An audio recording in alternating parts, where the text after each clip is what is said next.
अब कलश उठाने का समय नहीं है, अब तलवार उठाने का समय है। हम लोग गौ माता को रोटी खिलाते हैं, लेकिन बहुत से समाज वाले गाय को रोटी के साथ खा जाते हैं। एक ही अपना पता बताएं कि हम भारतीय हैं, हम सनातनी हैं। फिल्मों में, सीरियलों में हर जगह दिखाया जाता है हमारे धर्म का अपमान होता है। बिस्मिल्लाहिर्रहमानिर्रहीम। अस्सलाम वालेकुम दोस्तों। एक हिंदू शख्स का सवाल था पंडित अनिरुद्ध आचार्य से। उसने कहा कि हम हिंदू जो है वो आपस में ही जो है वो लड़ रहे हैं, हालांकि जो है वो इस तरह की कोई बात नहीं है। जुल्म अगर हो रहा है तो मुसलमानों के साथ हो रहा है। तो ये आकर जो है वो यहाँ पर इसका सवाल पंडित से ये सवाल कर रहा था कि हम हिंदुओं के साथ जो है वो जुल्म हो रहा है, हम हिंदू जो हैं वो एक नहीं हैं।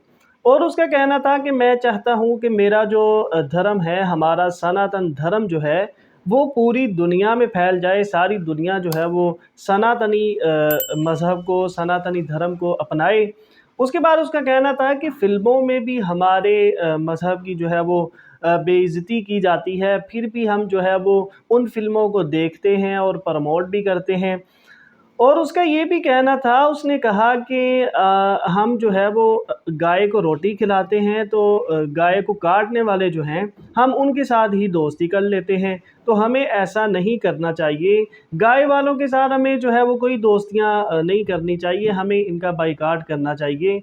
ये सवाल था उस हिंदू शख्स का। उसके बाद पंडित ने उस हिंदू शख्स को क्या जवाब दिया, आइए हम ये देखते हैं। उसके बाद डॉक्टर जाकिर नाइक साहब से तफसीली जवाब जानेंगे, जो कि बहुत ही इम्पोर्टेंट जवाब है। वीडियो बहुत इंफॉर्मेटिव है, आइए वीडियो को स्टार्ट करते हैं। हिंदुओं में एकता का अभाव क्यों है महाराज? मैं आज देखता हूं कि हिंदुओं का इतना उनका शोषण हो रहा है, हिंदू स्वयं हिंदुस्तान में कम होते जा रहा है। हम लोग गौ माता को रोटी खिलाते हैं, लेकिन बहुत से समाज वाले गाय को रोटी के साथ खा जाते हैं।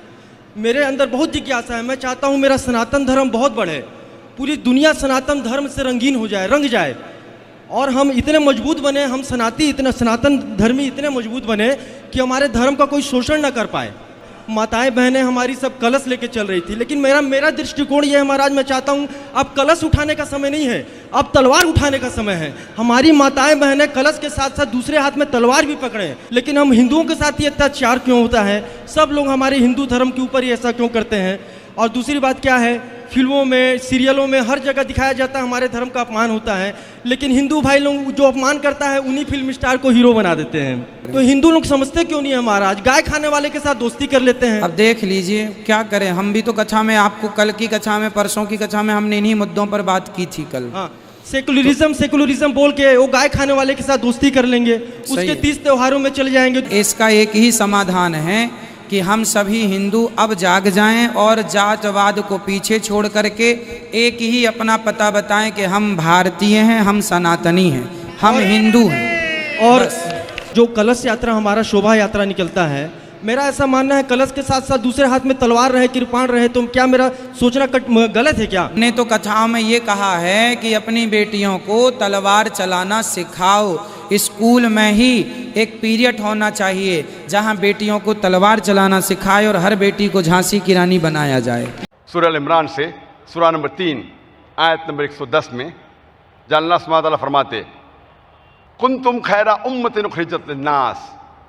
अल्लाह ताला कह रहे हैं हम मुसलमानों से कि तुम सारे इंसानों में सबसे बेहतरीन उम्मा है। अल्लाह सुब्हानहू व तआला कह रहे हैं कि हम मुसलमान सारे इंसानों में, सारे जहां में सबसे बेहतरीन उम्मा हैं। कुंतुम खैरा उम्मतिन उखरिजत लिन्नास तामुरून बिल मारूफ व तनहौना अनिल मुनकर। क्यों? क्योंकि हम लोगों को अच्छाई की तरफ बुलाते हैं और बुराई से रोकते हैं और अल्लाह पे ईमान रखते हैं। व तुमिनूना बिल्लाह। अल्लाह सुब्हानहू व तआला हमें इतना ऊंचा दर्जा दे रहे हैं क्योंकि हमारा फ़र्ज़ है कि हम लोगों को अच्छाई की तरफ बुलाए और बुराई से रोके और अल्लाह पे ईमान रखें। अगर हम लोगों को अच्छाई की तरफ नहीं बुलाएंगे और बुराई से नहीं रोकेंगे, हम खैरा उम्मा कहलाने के लायक नहीं हैं, हम मुसलमान कहलाने के लायक नहीं हैं।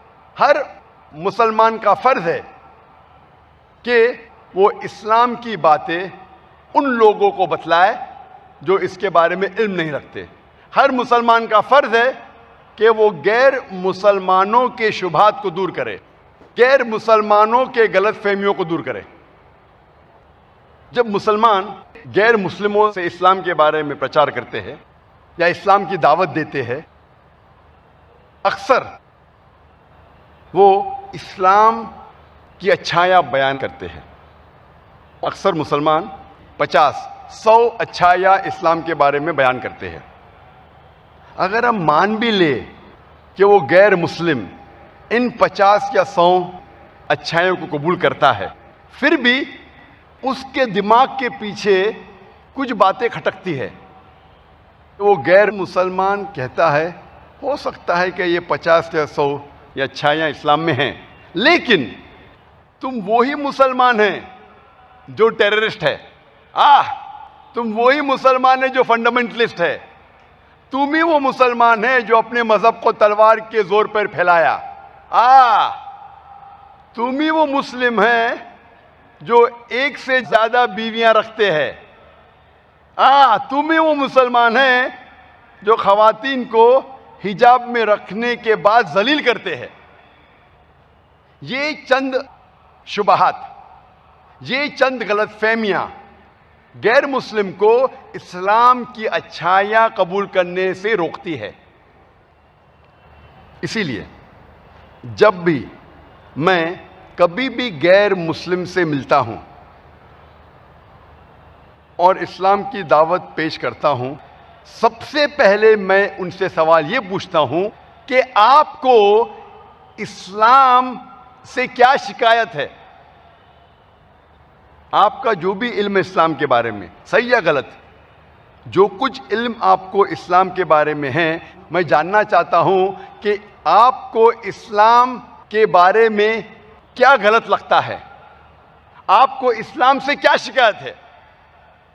अच्छी बातों को दूर रखो, आपको इस्लाम से क्या शिकायत है। और जब मैं उसे मुतमईन करता हूं और मैं कहता हूं कि आप इस्लाम के खिलाफ जो कहना चाहते कह सकते, चाहे इस्लाम के खिलाफ, कुरान के खिलाफ, आप मुझे ये कहिए आपको इस्लाम से क्या शिकायत है। और जब मैं उन्हें मुतमईन करता हूं कि वो आराम से जो कुछ कहना चाहते हैं इस्लाम के खिलाफ कह सकते, फिर वो गैर मुस्लिम 3 या 4 सवालात करता है इस्लाम के बारे में।